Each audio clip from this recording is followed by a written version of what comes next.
안녕하세요. 시대명리학 한별입니다. 오늘 이 시간에는 명리학 공부를 어떻게 하면 제대로 공부하고 장악할 수 있으며 또한 빠른 시일 내에 명리학 고수로 등장할 수 있는가에 대하여 알아보는 시간이 되겠습니다. 시대의 발전과 더불어 자신의 운명을 장악하고 개선하려고 명리학에 관심을 가지시는 분들이 점점 많아지고 있습니다. 또한 인터넷이나 카페들 돌아보면 명리학 수업생을 모집하는 광고나 글들을 쉽게 찾아볼 수 있습니다. 다만 한 가지 희망과 포부를 가지고 명리학을 접하였지만 결과는 아까운 시간 낭비, 경제 낭비만 하고 좌절과 후회로 중도에서 포기하시는 분들도 역시 적지 않습니다.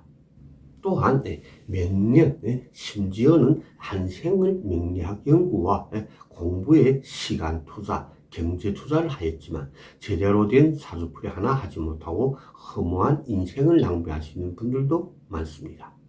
그 주요 원인이 무엇일까요? 오직 한 가지, 제대로 된 명리학 공부를 하지 못했기 때문이라 생각합니다. 저 한별은 명리학을 공부하면서 학원 문 앞에도 가보지 못하고 오직 독학으로 명리학을 연구하고 있는 초보자로서 명리학 초보자들의 심정을 너무나도 잘 이해하고 있기 때문에 오늘 이렇게 명리학 초보자들이 다시는 아까운 시간 낭비, 경제 낭비를 하지 않았으면 하는 바람에서 몇 마디 하니 명리학에 취미가 있거나 명리학 공부를 하려고 하시는 분들은 그냥 흘러가는 말이라 생각하지 마시고 심사숙고하시기 바랍니다. 명리학을 제대로 장악하고 후회 없는 공부로 빠른 시일 내에 고수로 등장하려면 첫째는 책을 많이 읽어서가 아닙니다. 지금 많은 예술인들이 책을 많이 읽어야 한다고 하는데 이런 소리는 헛소리입니다.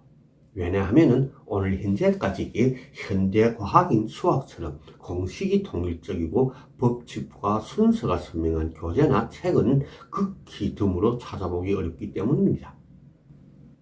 대부분 책들이나 교재들을 보면 내용이 서로 다르고 자신이 실력을 과시하려고 제대로 된 검증도 하지 않고 나름대로 편집한 책들이 대부분이기 때문입니다.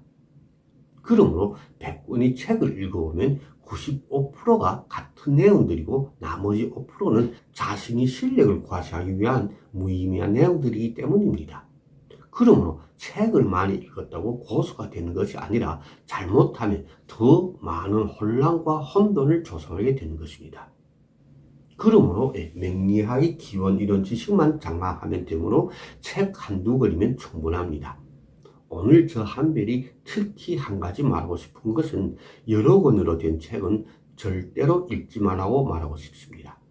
왜냐하면 여러 권으로 된 책들을 보면 비슷한 조합의 명조들을 쉽게 찾아볼 수 있습니다. 그런데 1권에서는 이렇게 설명하고 3권에 가서는 또 저렇게 다른 설명을 합니다. 그러니 이런 책은 보면 볼수록 오리무중에 빠지게 되므로 공부가 되는 것이 아니라 도리어 공부에 해가 되는 것입니다. 두 번째는 제대로 된 스승이나 선생을 만나는 것입니다. 이 세상 모든 학문 중 고수나 박사가 제일 흔하고 많은 학문기가 바로 역학계입니다. 간단히 말하자면 역학계를 보면 하나 건너 모두 교수가 아니면 박사요, 고수들이라고 합니다. 다만 한 가지 99%가 자칭 고수나 박사이지 타인들이 진짜 인정하는 고수나 박사 혹은 명리학자는 극히 찾아보기 어렵습니다. 왜냐하면 아무리 교수요 박사라고 하여도 이론상으로는 그럴듯하게 연설을 잘 하지만 실전풀이 통배를 하면 적중률이 20-30%도 안 되는 박사나 교수가 대부분이기 때문입니다. 어떠한 학문이든지 모두 결과를 요구하지 과정을 요구하는 것이 아닙니다. 명리학 역시 마찬가지입니다. 그러므로 결과가 없이 무의미한 과정을 논하는 것은 아무런 의미도 없다고 하겠습니다. 때문에 제대로 된 스승을 만나자면 우선은 명성보다는 그분이 진짜 실력을 검증해야 하는 것입니다. 지금 역수인들을 보면 대체로 세 가지 부류가 있습니다.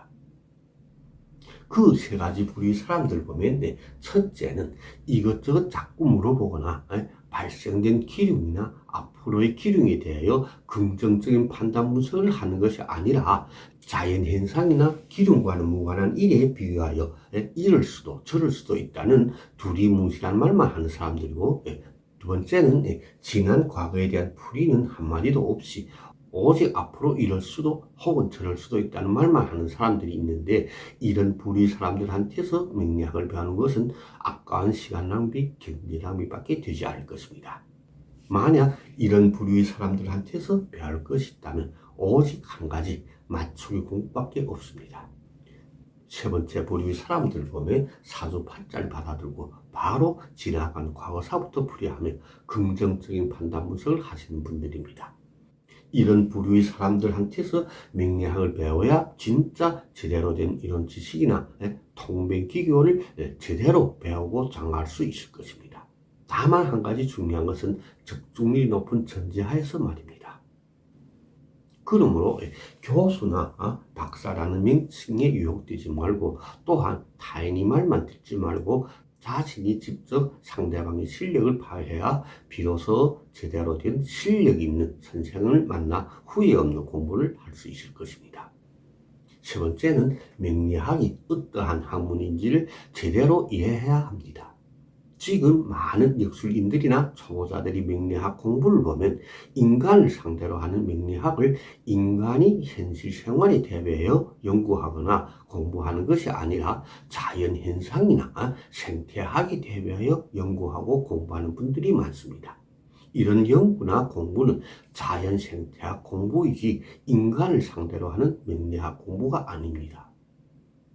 그 이유는 자연식물은 고정된 사물이라면 인간은 움직이는 사물이고, 사계절의 흐름은 자연이 순환 현상이지 인간이 기륭이 발생하는 현상이나 전제조건이 아니므로 서로 간의 생존 방식이나 법칙은 완전히 다르기 때문입니다.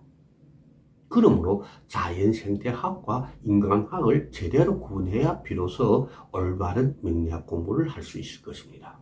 이 세 가지만 명심하고 명리학 공부에 임한다면 빠른 시일 내에 명리학 이론과 실전사주풀이 통변 기계와 기법을 제대로 장악할 수 있을 것이며, 따라서 빠른 시일 내에 명리학 고수로 등장할 수 있을 것입니다.